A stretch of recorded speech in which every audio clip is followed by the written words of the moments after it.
Well, this is WPRE and WQPC in Prairie du Chien, and this is where I got my first radio job a year out of high school during summer of 1974 when I was in college.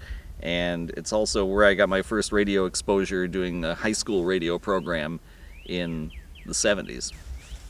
Hey, Brad. There we go. Come on in. Long time no see. Yeah, this doesn't look much different at all. I mean, that's used to be Norb's office. Maybe it still is. Still is. Yeah. Still the same curtains.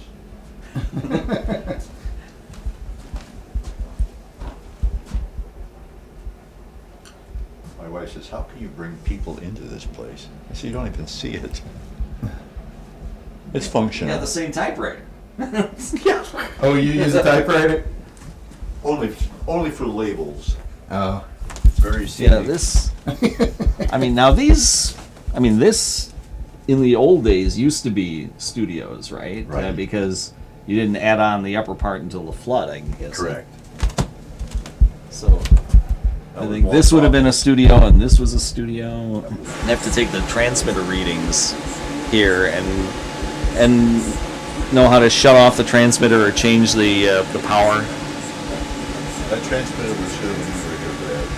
Yeah, I believe it. I remember the first time I did a newscast on here was June of 1974, and I was incredibly nervous before I went on to do the 5-minute newscast. It was like, President Nixon is in Moscow, and something like that. But all there was in here basically was a microphone because the announcer pushed all the buttons and did all the volume.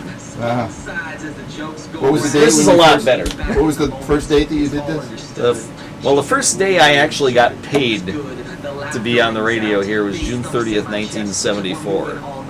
The WPRE record library, and there's a lot of vinyl in here.